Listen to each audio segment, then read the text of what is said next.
Bonjour, bienvenue à cet atelier sur les solutions télématiques pour le poids lourd. Donc avec Geotab, leader mondial de la télématique, 4 millions de véhicules connectés, c'est ça, je ne dis pas de bêtises. C'est bien ça. Et la société Atrix, donc, qui est le premier distributeur de solutions télématiques au Canada et qui va bientôt arriver en France. Voilà, donc l'idée c'est de vous exposer un petit peu les bonnes pratiques de la télématique et puis d'éclairer sur ce qui se passe au Canada où il y a des choses assez abouties en termes d'expertise. Donc on va démarrer par une présentation de Geotab avec François Denis et puis après une présentation d'Atrix et on aura un échange un peu sur les sujets. Voilà. Merci Franck. Oui, alors moi je vais commencer effectivement par vous présenter Geotab dans un premier temps. Geotab, donc comme disait Franck, numéro 1 mondial de la télématique. Non? Vous m'entendez, vous? Oui? Ah, non. Ah, parce qu'il faut les écouteurs. Tout le monde a des écouteurs? Tout le monde a des écouteurs? Sans écouteurs, je crois que vous entendrez très très mal. Il y a un tout petit retour micro là, mais très très léger. À cause du bruit du salon, comme la salle est très ouverte, en fait, il a été décidé de proposer des écouteurs à tout le monde. Donc en fait, comme je le disais à l'instant, effectivement, Geotab est le numéro 1 mondial de la télématique avec plus de 4 millions de véhicules connectés. Donc je vais vous présenter la société, en particulier bien entendu ce qu'elle fait dans le domaine du transport routier, la chaîne du froid, la télématique du transport. Ensuite, Anthony, qui est le premier distributeur de Geotab au Canada, qui est très spécialisé dans le domaine du camion, va vous raconter ce qui se fait au Canada. Il y a des best practices à partager. Et effectivement, l'intention d'Anthony, c'est dans les semaines ou les mois qui viennent de venir s'implanter sur le marché français. Et donc, toute son expertise pourra bénéficier au marché français en s'appuyant sur finalement le même partenaire qui est Geotab pour ce développement. Oui, je précise que Geotab en fait est une boîte d'ingénieurs et on produit des services et des produits qui sont commercialisés par des partenaires distributeurs. Donc, comme je le disais, Atrix est un bon exemple puisque au Canada, c'est notre numéro 1. Et dans un troisième temps, en fait, on échangera sur les questions de Franck et on ouvrira les questions aussi au public si vous en avez. Donc, en quelques instants, qui est Geotab? Numéro 1 mondial. Comme je le disais, 4 millions de véhicules connectés dans le monde. On a 55 milliards de points de données collectés quotidiennement. C'est absolument énorme. On est 2300 employés. On a 700 partenaires dans notre écosystème à travers le monde maintenant, parce qu'on est partout dans le monde. Et on a 47 000 clients. Donc ça, c'est pour vous dire qui est Geotab dans les grandes lignes. Donc, comme je viens de le dire aujourd'hui, présentation de Geotab. Ensuite, je vais vous parler de la caméra, parce que c'est quelque chose qui est nouveau chez Geotab, qui permet effectivement d'améliorer la sécurité des camions. Je vais vous parler de la chaîne du froid, de l'intelligence artificielle. Je pense qu'on n'a pas... C'est pas la toute dernière présentation, parce qu'on avait mis à jour, et là, je vois que des 1. Donc, oui, très rapidement. En quoi quels sont les coûts principaux dans le domaine du transport routier de marchandises aujourd'hui? Le principal chiffre que vous voyez ici, alors je ne sais pas, c'est pas très très lisible, il me semble-t-il. J'en suis désolé, donc je vais le lire. Le principal coût, c'est les salaires, les chauffeurs des salaires qui représentent 30%. En second, on a le carburant avec 23%. Et les autres, alors taxes et intérêts, qui viennent à hauteur de 23% également. Vous avez l'entretien pour 5%, les pneus pour 1%, les assurances pour 6% et la dépréciation du véhicule pour 10%. Donc ça, c'est un petit peu la photo des coûts dans le transport. Et ce qu'on a marqué en bas, alors je suis désolé, ça se voit vraiment très mal, je ne sais pas si vous voyez mieux que moi, mais je le vois un petit peu sur l'écran ici. On a 10 à 15%, après avoir mis en place un système de télématique tel que celui de Geotab, on va pouvoir faire une économie de 10 à 15%. On va augmenter la productivité de 10 à 15%. On va pouvoir avoir une réduction des heures supplémentaires de 10 à 15% également. Ça, c'est ce qu'on constate. Cette étude a été faite par Frost & Sullivan et elle est parue il y a 1 an et demi, 2 ans. Donc, c'est vraiment quelque chose de récent et indépendant. 25% de réduction des dépenses de carburant, 5 à 10% de réduction du nombre total de kilomètres parcourus, 20 à 30 minutes d'économie de main-d'œuvre par jour et par chauffeur, ce qui est énorme également, 15 à 20% d'augmentation d'utilisation des véhicules, et enfin 20 à 30% de réduction du temps de marche-arrêt de marche au ralenti des véhicules. Vous savez, quand le véhicule est à l'arrêt, mais le moteur continue à tourner, ça c'est une économie de carburant très potentielle, puisque quand vous faites 20 à 30% de réduction de ces temps d'arrêt, effectivement, ça se ressent sur la consommation très rapidement. Je vais passer très vite sur cette slide-là. En fait, c'est vraiment les 6 piliers. Oui, c'est très difficilement lisible. Les 6 piliers qui poussent une société de transport, une société de poids lourds à passer à la télématique. La première, c'est la productivité. Par exemple, connaître les heures d'arrivée des camions sur un lieu de livraison. L'optimisation, ça c'est le deuxième point, avec par exemple, je le disais, la réduction du temps à l'arrêt avec le moteur tournant. La sécurité est un pilier hyper important. La durabilité, on le voit, même les appels d'offres maintenant comportent une clause sur l'amélioration de l'impact carbone des sociétés de transport. La conformité, donc on le verra, il y a le chronotachygraphe pour ça. Et enfin, l'évolutivité. L'évolutivité, c'est quelque chose qui est très important chez Geotab, c'est-à-dire c'est la possibilité de pouvoir ajouter des briques supplémentaires à la solution d'origine. Avec notamment des partenaires qu'on trouve sur la marketplace de Geotab, qui peuvent être des partenaires qui font les choses très bien dans leur domaine, et Geotab n'a pas décidé de le faire par soi-même. Typiquement, la caméra, c'est quelque chose que je vais présenter. Ce n'est pas Geotab qui fait sa propre caméra, mais propose une caméra et qui est complètement intégrée avec la solution Geotab. Je ne vais pas rentrer dans le détail de cette slide-là, peut-être vous prendre quelques exemples des caractéristiques de la solution poids lourd de Geotab. Je prends celle qui est au milieu, par exemple, date et heure d'arrivée prévue précise. L'amélioration de la sécurité du chauffeur, ça c'est vraiment un point hyper important. Disponibilité accrue, alors ça c'est la partie entretien, les codes de panne qui peuvent remonter à distance. On sait que le véhicule a besoin de passer en entretien ou en révision. Donc ça permet de maximiser le temps à la route. Et évidemment la réduction des coûts de carburant que vous voyez en bas. Là. Bon, en fait, ce sont la gestion du chronotachygraphe dont je vais parler tout à l'heure, qui sont un petit peu les caractéristiques de cette solution poids lourd. Alors les composants. En quoi ça consiste? En fait, alors, le U-Reader, c'est le nom technique. Hein, c'est le petit appareil que vous voyez complètement à droite, là, qui en fait permet d'être l'interface entre le chronotachygraphe du camion et le boîtier Go 9. Hein, on appelle ça le Go 9, c'est la 9e génération du Go. Je l'ai là ici. Ça ressemble à ça. Alors effectivement, quand il y a une prise OBD dans le véhicule, ce qui n'est pas le cas de tous les poids lourds, hein, à ce moment-là, on peut brancher ce boîtier directement sur la prise OBD. Si il n'y en a pas, ça peut être sur une prise FMS par exemple. Et dans le pire des cas, s'il n'y a pas de prise de diagnostic, à ce moment-là, le U-Reader va pouvoir pincer les câbles du CAN et lire de la même façon toutes les données du CAN du camion. Sa consommation, est-ce que des pneus sont sous-gonflés, s'il y a une détection de pression de pneus, etc. Donc, ce boîtier qui est sur la droite va permettre en fait de lire les données du CAN, même s'il n'y a pas de possibilité de se brancher via une prise de diagnostic. C'est ce qu'on appelle la pince capacitive. Voilà. Et dans les données qu'on va pouvoir exploiter du chronotachygraphe, on va pouvoir donc faire le téléchargement à distance des données du chronotachygraphe, hein, les fameux fichiers C1B, V1B, hein, sans avoir besoin de revenir tous les 28 jours sur la base pour pouvoir décharger les données en question. Et puis on va avoir le statut en temps réel, hein, des temps de conduite, et puis l'analyse des infractions également en temps réel. Donc là, ça permet aussi de contacter le chauffeur en cas de besoin.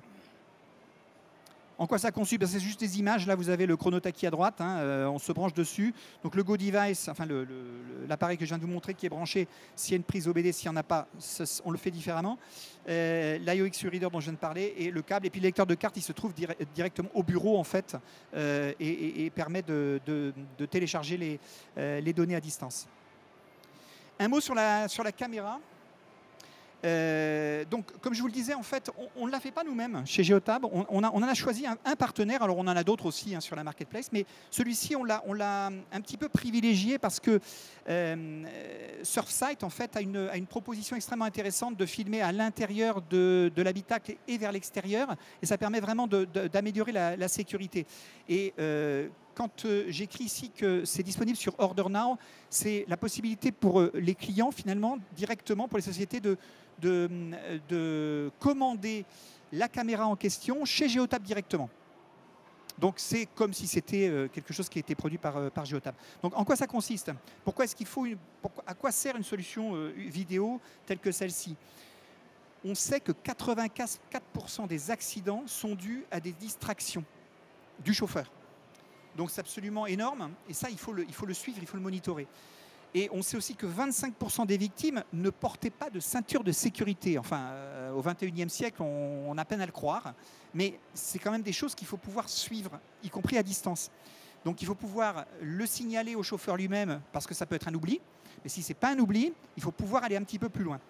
Et je vais y venir dans un instant. Et on constate aussi que la baisse moyenne des primes d'assurance quand on possède un tel système, c'est 40%, ce qui est absolument énorme.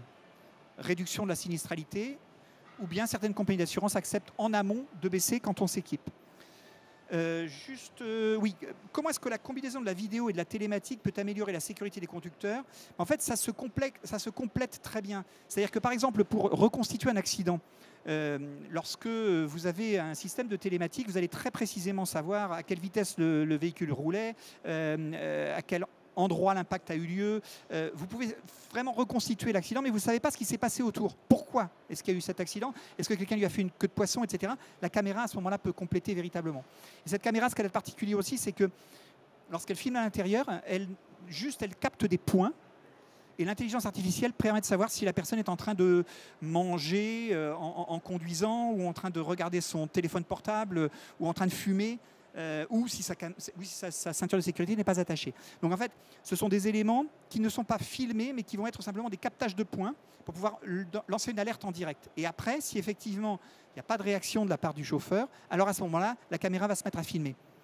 Mais voilà, en toute confidentialité, ça c'est le thème de cette slide. C'est-à-dire que la caméra peut faire peur un petit peu du point de vue de la confidentialité. Donc comme je le disais à l'instant, on capte les points, on va à ce moment-là envoyer des alertes au chauffeur. Si le chauffeur ne réagit pas, à ce moment-là, le film va commencer. Mais évidemment, ce n'est pas toute l'entreprise qui peut voir le film. C'est-à-dire que ce sera seulement une personne qui est accréditée. La confidentialité est véritablement quelque chose d'intrinsèque à Geotab. Et le respect de la vie privée, RGPD, en France, il y a en plus la CNIL, c'est quelque chose qu'il faut pouvoir respecter de façon très précise. Et ces matériels le permettent. Je vais toucher un mot de la chaîne du froid. Donc les deux sources de données, c'est soit un thermographe, soit l'unité de réfrigération. Donc on a ici le matériel nécessaire pour les camions rigides, ici le matériel requis pour les poids lourds. La seule différence, c'est qu'on a ce boîtier étanche sur cette solution-là. Ensuite, je vous montre ici simplement à quoi ça ressemble sur le PC en fait, du gestionnaire. Il va vraiment voir les températures, va pouvoir reconstituer si la chaîne du froid a bien été respectée. Ça peut être nécessaire pour prouver que cette chaîne du froid a été respectée lors de livraison. Ce qu'il faut savoir, c'est que si le groupe froid du véhicule le permet, alors on peut même aller jusqu'à modifier la température du frigo à distance. Donc là, c'est vraiment une gestion complète de la chaîne du froid qui peut être faite à distance. Alors, un petit mot sur l'intelligence artificielle, parce que c'est quelque chose dont on est assez fier chez Geotab. En fait, jusqu'à présent, chez Geotab, l'intelligence artificielle, on l'utilise depuis très longtemps, mais pour créer des algorithmes, pour pouvoir être plus performant, pour pouvoir finalement mettre à disposition de nos clients des solutions plus abouties. Ce qu'on a fait en juin dernier, c'est qu'on a lancé la possibilité pour l'utilisateur de la télématique Geotab d'avoir accès à l'intelligence artificielle par lui-même. C'est-à-dire qu'en fait, on a lancé la première IA conversationnelle et générative de la télématique. Qu'est-ce que ça veut dire? C'est-à-dire que vous allez poser votre question de façon très simplifiée à l'outil. L'outil va aller chercher les données sur la base de données de l'entreprise et la question va être posée de façon naturelle, en langage naturel. C'est basé sur Azure OpenAI de Microsoft, donc c'est basé sur la même chose que ChatGPT, enfin vous voyez. Sauf que ce n'est pas un ChatGPT qui va aller chercher de la donnée partout sur Internet, ça va être exclusivement sur les données de l'entreprise. Donc vous allez pouvoir poser des questions aussi simples, aussi finalement compliqué, mais la réponse va être très simple, que le mois dernier, combien est-ce que j'ai économisé sur les arrêts moteurs tournants, combien est-ce que j'ai économisé sur ces 6 derniers mois en passant à l'électrique. Des questions qui peuvent être parfois très complexes. Il faut aller chercher l'information dans la donnée de l'entreprise et qui va donner une réponse très simple. Alors, si vous pouvez lancer juste la vidéo. C'est très rapide. Ça permet de montrer comment fonctionne l'intelligence artificielle sur l'outil Geotab.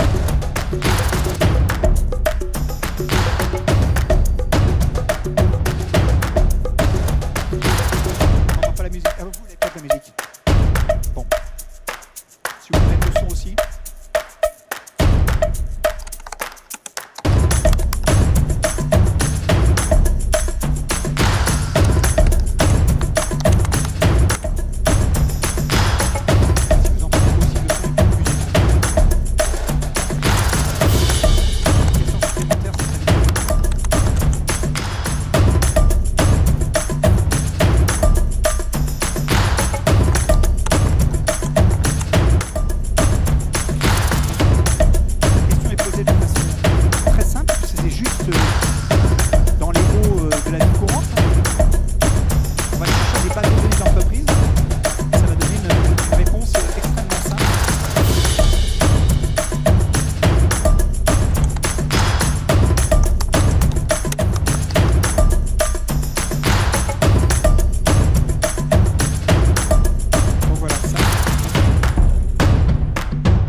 Gestionnaire de flotte finalement de poser des questions complexes et d'avoir une réponse hyper simple en quelques secondes sans avoir besoin d'aller faire 15 tableaux Excel ou d'aller chercher des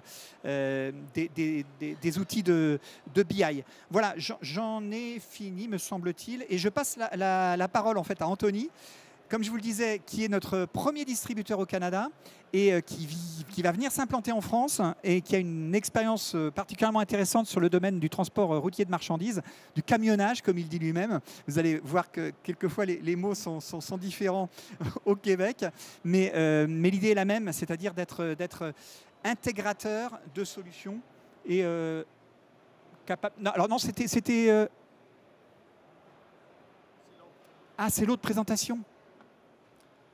Alors, le temps que tu vas changer ça, je vais leur parler. Donc, vous voyez ici, premièrement, est-ce que vous m'entendez? Est-ce que vous me comprenez? Bon, facile. Parce que sinon, j'avais dit à Paul, dans le bureau de traduction, que j'allais parler en anglais à la place. Donc, s'il y a des mots que je dis qui ne sont pas comprenables, genre un camion, ici, vous dites truck, laissez-moi le savoir. Donc, vous avez vu... Quelques secondes avant, dans le fond, l'électrification des transports au Québec et au Canada est vraiment en accélération. On a l'avantage d'avoir une énergie propre qui est fabriquée par Hydro-Québec et qui nous permet vraiment d'avoir beaucoup d'avantages au niveau de l'électrique à un prix très abordable. Donc, le gouvernement, les entités, l'écosystème ont mis plusieurs initiatives en place pour vraiment encourager l'économie, l'innovation. Donc, c'est un bassin, un écosystème de fabricants qui font autant des camions électriques au Québec, des batteries, aussi de la renouvellement de batteries, des technologies, des transports. Et nous, de ce côté-là, on est du côté technologie du transport. Donc, on prend les données de Geotab qui ont maintenant 4 millions de véhicules commerciaux connectés. Et nous, on focalise uniquement sur le véhicule lourd. Donc, comme vous avez ici en France, le Québec, l'Amérique du Nord est vraiment saturé de beaucoup de réglementations, beaucoup d'enjeux au niveau de la main-d'œuvre, beaucoup d'enjeux au niveau de la consommation énergétique. Le prix du carburant, bien entendu, est un enjeu pour rester compétitif. Et comme ici en France et en Europe, l'aspect compétitif est également assez important. Vous voyez ici un petit peu, on travaille avec des firmes que vous reconnaissez probablement. Donc, Air Liquide, Canada a beaucoup de plaisir à compétitionner et à rivaliser avec Air Liquide France au niveau de ses initiatives éco-énergétiques. La même chose du côté de Keolis, Transdev. On a aussi GLS, un excellent partenaire chez nous. Beaucoup de camions poids lourds. Vous allez même voir un de leurs camions électriques un peu plus tard. Orica également. Le reste, principalement des entreprises québécoises, bien entendu. Notre expertise s'étend au-dessus de 60 000 poids lourds connectés avec la solution Géotab. On a également une équipe de formation qui s'occupe d'aller au-delà de la technologie, parce qu'un des problèmes et un des bénéfices que l'intelligence artificielle va apporter, c'est le fait de pouvoir... il y a énormément de données dans les solutions télématiques, mais les données sont essentielles pour tout aspect compétitif, opérationnel et surtout maintenant avec la transition énergétique. Vous voyez ici un petit peu l'écosystème. Vous voyez Géotab dans le milieu, qui est vraiment le hub, le noyau. Et de notre côté, on développe par-dessus l'environnement Géotab, qui est la plateforme, une plateforme sécurisée, mais une plateforme ouverte qui permet, dans le fond, à ses partenaires intégrateurs d'aller au-delà de la solution. Et nous, de notre côté, on a vraiment focalisé sur plusieurs innovations, plusieurs initiatives conçues pour le camionnage lourd. Donc, camionnage, on ne dit pas ça ici. Donc, le trucking lourd. Et on va en voir quelques-unes. Et oui, soit dit en passant, on est également un partenaire Samsung, partenaire Google également. Et vous voyez ici à côté l'environnement de Propulsion Québec, qui est l'écosystème avec lequel nous travaillons. Notre première étape dans nos débuts a vraiment été de focaliser sur l'expérience du chauffeur, du conducteur. Donc, c'est vraiment dans un monde où la pénurie de main-d'œuvre touche, je pense que c'est un aspect mondial au niveau des transports, c'est un enjeu. Donc, l'objectif est vraiment un petit peu comme le recrutement dans les bureaux. On veut s'assurer que les conducteurs de camions aient un intérêt pour venir travailler pour les flottes avec le plus de confort, d'outils technologiques, de simplicité possible. Donc, c'est là qu'on a investi énormément de temps. De notre côté, on a conçu, bien entendu, un terminal chauffeur qui est 100 % géré par une équipe dédiée. Donc, dans le fond, le chauffeur, le conducteur a seulement rentré son mot de passe. Et toutes ses opérations quotidiennes, son flot de travail, ses ramassages, ses trajets, ses heures de travail, ça paye, tout est là-dessus. La réglementation, les instructions. Et oui, on a également un engin conversationnel qui permet un assistant AI, dans le fond, qui permet même d'assister le conducteur dans ses opérations quotidiennes.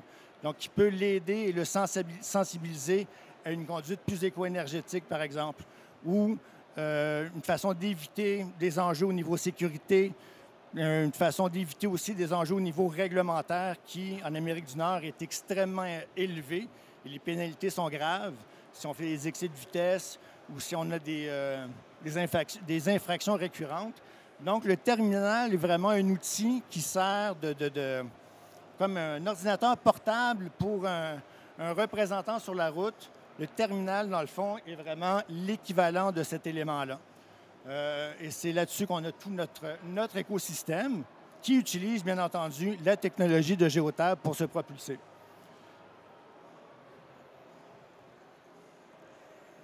Un autre élément qu'on a ajouté il y a maintenant en 2016, 2015, c'est la première application de gamification, ludification des transports pour le chauffeur. Donc, encore une fois, focalisé sur le conducteur. On a voulu rendre l'aspect pour le conducteur d'être plus attentif à l'éco-conduite, d'être plus attentif à la sécurité, réduction des excès de vitesse, réduction des comportements brusques en conduite, qui peuvent mener à des réductions de consommation très importantes, allant de 19, même voire jusqu'à 30 % au niveau carburant. Donc, c'est des éléments qui permettent de récompenser les meilleurs conducteurs de votre flotte, de votre parc de camions, mais également aussi de récompenser les conducteurs qui ont la meilleure amélioration dans un trimestre ou dans une année. Donc, on ne veut pas toujours récompenser les meilleurs en haut. Il y a aussi ceux qui s'améliorent. Et c'est vraiment ça qui génère un esprit d'équipe, un esprit collaboratif pour améliorer l'éco-énergie, l'économie de carburant et la sécurité. La réduction des primes d'assurance chez nous, au Québec, est un élément très important. On parle d'un camion peut coûter jusqu'à 45 000 dollars en assurance annuelle. C'est d'énormes frais. Et un système comme celui-là permet de réduire, dans le fond, les primes et de les contrôler. Un autre élément, par contre, qui est très intéressant, c'est que quand on a converti cet outil-là, qui est un peu comme un Strava ou une application que vous comparez avec vos amis, dans le fond, vous comparez sur vos performances. Au niveau batterie, donc si vous avez un véhicule à batterie, on était en mesure d'aller chercher jusqu'à 27 % d'autonomie additionnelle par l'éco-conduite. Donc, encore une fois, l'humain, le conducteur est vraiment un levier excessivement important dans la transition énergétique, ce qui est en réalité maintenant, aujourd'hui, notre nouvelle mission. Donc, la mission de la transition énergétique part entièrement par la télématique, les données. Donc, nous, de notre côté, avec nos parcs de véhicules, on utilise les données télématiques, dans le fond, pour regarder les tendances, comment vous utilisez vos camions au carburant, au diesel, dans les dernières années, dans les 10, 15, 20 dernières années. On analyse vos trajets, l'élévation, les températures d'opération qui ont un impact important sur les camions électriques. Puis au Québec, nous autres, les températures froides, on connaît ça un peu. Et on est capable de mesurer justement l'impact. Donc, ce sont des éléments qui sont quand même très importants. Et pourquoi le faire maintenant?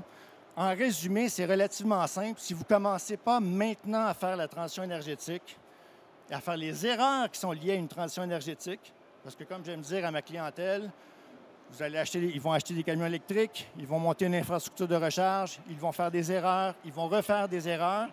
Mais on le sait tous, on apprend toujours mieux par nos erreurs. Mais une flotte compétitive qui n'essaye pas et qui ne fait pas le voyage, qui ne débute pas son voyage vers une transition énergétique, de son côté, va prendre énormément de retard pour une raison, oui, comme je parlais avec mon collègue tout à l'heure, la transition énergétique, pour l'instant, est un peu un pas marketing. On parle beaucoup de greenwashing, bien entendu. Mais la réalité est simple. Vos clients, les clients les donneurs d'ouvrages dans le transport, viennent d'investir des millions et des milliards pour rendre leur usine plus verte, pour faire du recyclage, pour rajouter des panneaux solaires sur le toit des usines, pour transformer leur usine et leur processus interne. Et maintenant, il leur reste un élément à adresser, c'est leur transport. Donc, c'est là, à ce moment-là, que l'équipe, le camion, la flotte de transport va être visée par votre clientèle. Il va falloir avoir une stratégie pour s'assurer de maintenir l'acquisition et maintenir la relation avec ses clients.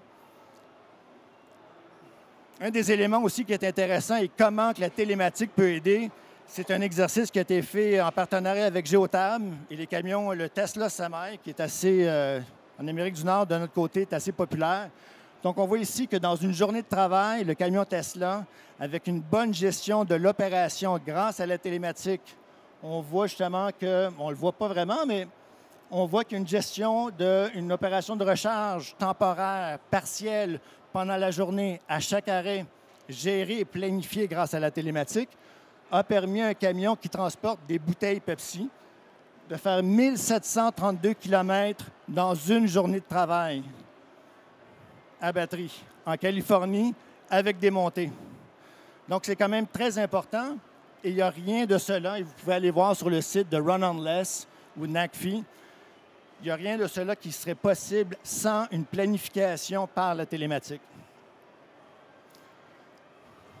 Ici, vous voyez un petit peu l'environnement télématique actuellement avant une transition énergétique. La télématique permet d'avoir énormément de données, surtout pour optimiser la gestion au niveau carburant, la gestion des routes, la gestion au niveau de la navigation, la maintenance.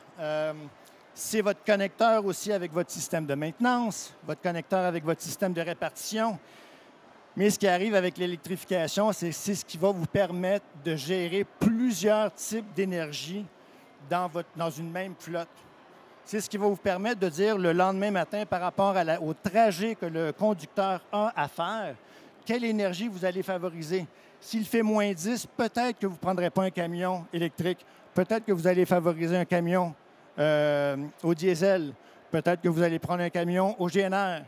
Donc, ce sont des éléments à ce moment-là qu'il va falloir planifier à l'avance et qu'il va falloir planifier avec l'aide de la télématique. La raison est simple. Le répartiteur, de son côté, va avoir un travail extrêmement compliqué.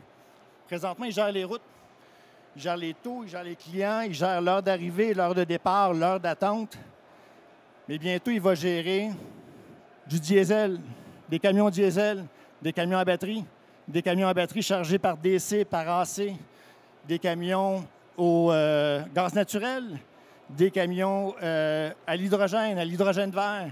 Donc, il va y avoir dans les 5 prochaines années, il va y avoir jusqu'à 7 à même 8 types de carburants différents, motorisations différentes, que les conducteurs et les répartiteurs devront gérer pour assurer de se rendre du point A au point B et ensuite au point C. Et peut-être qu'au point B, ils vont être obligés de se réapprovisionner. Mais c'est la télématique, dans le fond, et l'intelligence artificielle qui va simplifier ce travail-là.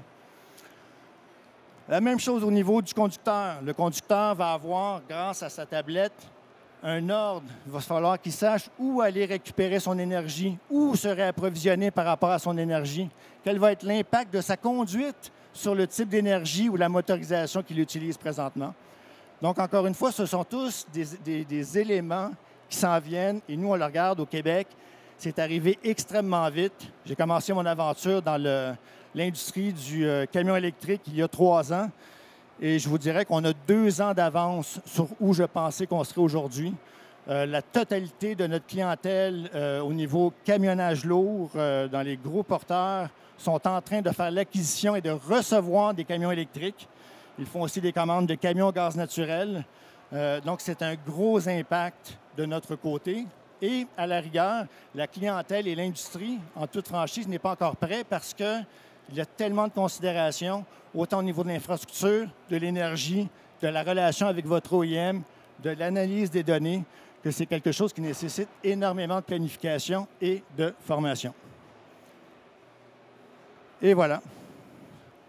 J'espère que j'ai été en mesure de vous instruire un peu. Et je passe le micro à... de ton côté. Je reviens sur la présentation, François, de la sécurité. On parle beaucoup de caméras et on sait que les transporteurs s'équipent. Il y a beaucoup d'œuvres qui arrivent sur le marché. Est-ce qu'aujourd'hui, on perçoit des bénéfices un petit peu dans les flottes? Et puis ma deuxième question pour tous les deux, comment ça s'intègre? Parce que c'est un coût quand même non négligeable dans le TCO et plus largement dans le TCO de la télématique. Ce surcoût de caméras, comment ça s'intègre aujourd'hui en fait dans les flottes? Voilà. Alors, je peux les bénéfices, voilà, il y a deux questions. Voilà. Je peux déjà répondre par rapport effectivement au fait que la caméra apporte véritablement un complément à ce que la télématique avec un boîtier permet de faire. C'est-à-dire que, comme je l'ai dit tout à l'heure, on a avec le boîtier un comportement du chauffeur qui peut être connu grâce à l'accéléromètre et au gyroscope qui se trouve dans le boîtier. Donc on va savoir très précisément comment se comporte le chauffeur au volant. Mais ce que va apporter, et donc va permettre effectivement d'améliorer la sécurité, bien entendu, un comportement inadéquat va pouvoir donner lieu à des formations en éco-conduite, par exemple. Par contre, ce que va pouvoir apporter, ou en plus, je dirais plutôt que par contre, ce que va pouvoir apporter la caméra, c'est d'avoir cette contextualisation. C'est-à-dire que finalement, le boîtier de télématique va permettre de savoir ce qui s'est passé, c'est-à-dire qu'on va pouvoir, après coup, savoir, en fait, avoir un historique des choses, à l'exception près que chez Geotab, on a mis en place un GoTalk, qui est un petit haut-parleur qui permet d'envoyer des signaux directement au chauffeur, c'est-à-dire accélération trop brusque, tournant pris trop brusquement. Ce sont des informations qui peuvent être envoyées et en fait enregistrées. Même la voix l'entreprise peut choisir d'enregistrer des messages personnalisés pour pouvoir indiquer un feedback au chauffeur en direct. C'est-à-dire qu'on le sait, si on reçoit des informations sur un comportement inadéquat au volant à la fin du mois, en fait, on ne se souvient pas quand on a fait ces infractions ou ce comportement inadéquat. Donc l'avoir en direct avec déjà un petit haut-parleur, c'est déjà quelque chose de très intéressant. Ce qu'apporte en plus la caméra, c'est la contextualisation. C'est-à-dire que pourquoi est-ce qu'effectivement il y a eu un coup de volant si brusque à ce moment-là? La caméra va pouvoir permettre de savoir qu'il y a eu une queue de poisson qui a été faite au chauffeur à ce moment-là, par exemple. Et ça, la télématique ne va pas permettre de le savoir. On va savoir qu'il y a eu un coup de frein, on va savoir qu'il y a eu un coup de volant, mais c'est tout. Donc il y a une complémentarité des deux. Après, pour revenir à la question du coût, et évidemment, alors quand on voit les chiffres que j'ai publiés tout à l'heure, que je vous ai montré tout à l'heure, qu'on peut économiser 40% de primes d'assurance dès qu'on met en place tout un système qui inclut effectivement la caméra, c'est quelque chose d'énorme. Donc le TCO, en fait, réellement, il est même amélioré par le fait d'avoir une caméra, par le comportement de conduite qui s'améliore et donc du coup par les primes d'assurance qui peuvent baisser. Et puis bon, on le sait, hein, un coup d'accident, c'est aussi des arrêts de travail, c'est quelquefois un coût humain. Hein. Ça peut être aussi des personnes blessées, voire des personnes décédées. Donc effectivement, la caméra complète la solution de télématique, la contextualise et finalement apporte véritablement aussi une amélioration et de la sécurité et permet de faire davantage d'économies et donc d'améliorer le TCO. Et aussi de la consommation, sinon je rebondis là-dessus, sur la réduction, ça impacte aussi la consommation, ça peut aller jusqu'à la consommation, les caméras. Oui, bien entendu, mais Nous, de notre côté, les caméras sont devenues un besoin nécessaire, surtout avec l'angle de vision qui est obstrué de la façon que nos camions sont faits, avec ce qu'on appelle le long nose. Et à la rigueur, les compagnies d'assurance sont en train d'obliger les caméras de bord, les dashcams qu'on appelle, mais la vision chauffeur, ça, on est moins friand. Il y a un élément de confidentialité au Québec, confidentialité de l'employé qui est un petit peu plus strict. Mais oui, il y a un impact sur la réduction de consommation parce que le chauffeur sait qu'il y a une visibilité sur l'accélération rapide. Donc, à chaque fois qu'on fait une accélération rapide, il y a une prise de vue qui est prise, donc ce qu'on appelle un snapshot, qui est identifié dans les règles. Et à ce moment-là, le gestionnaire peut voir le comportement et voir aussi, comme disait François, la contextualisation. Donc, le chauffeur va... Là, c'est plus juste une petite machine. On le voit faire l'action, on le voit faire de la conduite plus rapide, on le voit faire de l'accélération rapide, on le voit faire du freinage brusque. Le freinage brusque mène à une accélération rapide, mène à une consommation de carburant additionnelle. Donc oui, définitivement, et c'est un point essentiel au niveau du comportement de conduite du conducteur. Autre point important qu'on peut apercevoir sur le salon, c'est les véhicules électriques qui arrivent. Alors pas en masse, mais enfin il y a Mercedes, il y a MAN. Comment Geotab aujourd'hui améliore, je dirais, ces solutions pour s'adapter aux véhicules électriques qui vont arriver, qui vont commencer à être livrés l'année prochaine? Comment vous fonctionnez? Et peut-être aussi Atrix qui a peut-être une expérience un peu... Je sais qu'il y a plus de véhicules électriques au Canada. Comment vous préparez l'échéance qui arrive? Alors déjà, lorsque les véhicules électriques sortent, la particularité de Geotab, c'est de faire le plus rapidement possible ce qu'on appelle du reverse engineering, être capable de rendre le boîtier en question compatible avec les nouveaux véhicules. La particularité des véhicules électriques, c'est qu'il y a aussi donc une consommation d'électricité et un niveau de charge, le state of charge en fait, de la batterie qui est absolument essentiel. Essentiel pour pouvoir bien gérer les recharges, essentiel pour pouvoir gérer une flotte électrique tout simplement. On le voit en particulier sur les véhicules utilitaires qui sont des véhicules qui vont revenir le soir par exemple sur le parking. Il y a rarement sur un parking d'entreprise le même nombre de véhicules que de prises de recharge et dans ce cas-là il va y avoir des priorisations à faire. Même chose pour l'optimisation de la gestion de la recharge d'un poids lourd par exemple. On sait qu'il ne faut pas laisser descendre la batterie au-dessous d'un certain pourcentage et qu'il vaut mieux pas ne la recharger systématiquement au-dessus d'un certain pourcentage. Donc il va pouvoir y avoir aussi une optimisation en fait de la gestion de la batterie grâce à la télématique. Donc il y a vraiment gérer le véhicule électrique, gérer la recharge du véhicule électrique, ça se fait avec de la télématique. Oui, définitivement. Donc, Excellent, François. Un des éléments que nous, on complémente, surtout le fait que nous, on est connecté directement avec le TMS. Donc, on sait le lendemain combien de kilomètres chaque camion va parcourir, quel chargement il va avoir dans la remorque, qui va le conduire. Donc, le conducteur, dans le fond, quelle est sa conduite éco-énergétique. Et on sait aussi quelle température il va faire. Donc, automatiquement, ça nous permet de prévoir justement l'opération de charge. L'enjeu est le suivant, c'est que si on a 10 camions électriques, dépendant de la grosseur de la batterie, c'est l'équivalent d'une ville en consommation énergétique, si on les charge les 10 en même temps. Donc, l'objectif ici est vraiment de gérer et de donner uniquement la recharge nécessaire, plus un 10, 15, 20 mais uniquement la recharge nécessaire à la tâche auquel le camion va être assigné le lendemain par rapport aux conditions auxquelles le camion va être soumis. Ceci permet en effet à ce moment-là de gérer la recharge de plusieurs camions simultanément avec ensuite une rotation de l'équipement pendant la nuit jusqu'au lendemain et s'assurer que le lendemain, tous les camions ont une charge par rapport à leur opération nécessaire, mais également de même pouvoir aller jusqu'à planifier une recharge à mi-parcours. Donc, on est capable d'identifier dans notre clientèle qui a des chargeurs DC, qui a des chargeurs AC. Et on sait tous que le camionnage, le transport est soumis à beaucoup de temps d'attente. Et pour nous, le temps d'attente est une opportunité de réapprovisionnement quand il est bien planifié. Donc, c'est vraiment une combinaison qui est uniquement possible grâce à la télématique. Et encore une fois, pour ceux qui ont des Tesla, on a notre application Tesla qui voit juste la Tesla, et c'est un peu le même problème dans le camion. Dans le camion, on a différents fabricants qui ont différentes solutions de gestion externe, mais avec le point télématique, vous avez une solution qui vous donne un aperçu sur toute votre flotte et même au niveau des autres énergies disponibles.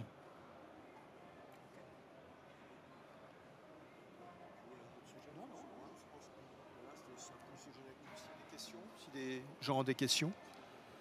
Voilà.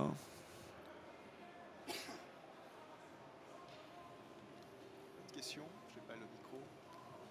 Voilà, on pose des questions. Vous avez des questions?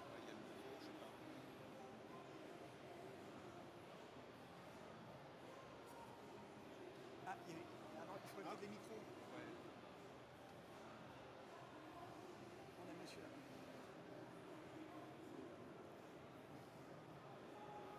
Thank you. I'm an inventor, Italian inventor, in Italy, in Milan. I have more than 85 inventions for renewable energy, electric mobility. I have the solution.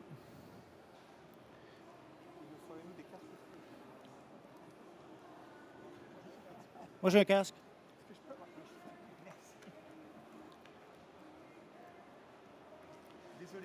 Okay. I'm an inventor, Italian inventor. I have more than 85 inventions for renewable energy, electric mobility. I have 6 Italian patents, 1 patent granted in Europe. And I have more solution for la mobility, electric mobility. And, but in Italy, the banks don't help me. If you want help me to realize my invention here in French, I can speak with I have a new type of batteries, a new turbine that can produce electric energy from high pressure compressed air with my turbine. Using my turbine and on the truck, on this truck using a compressed air that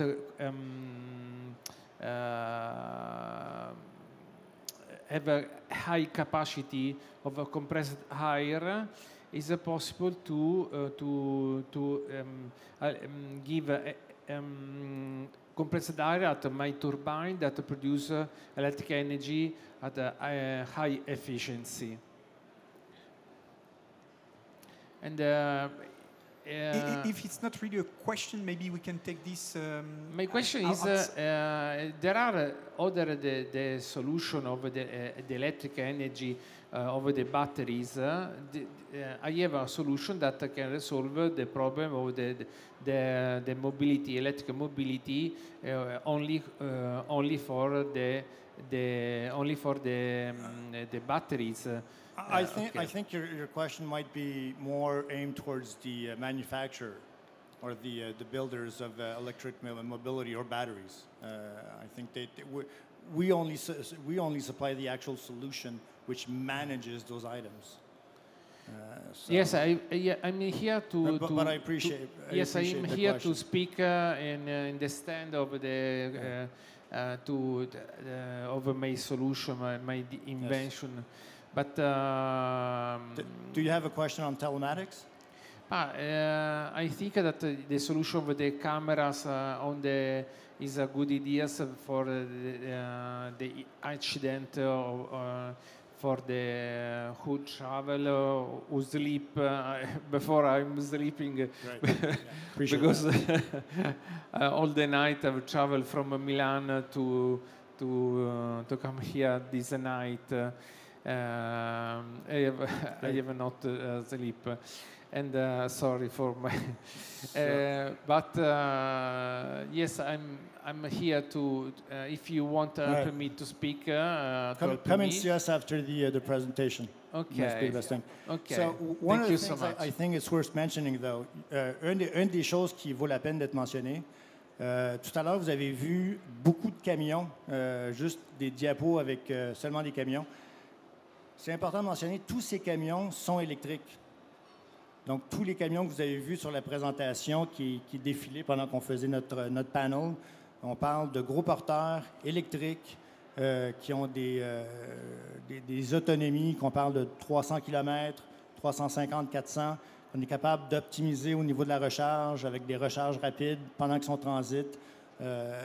Donc, vous voyez un petit peu l'étendue. Ce sont tous, dans le fond, aussi des clients à nous au Québec qui opèrent sur une base quotidienne.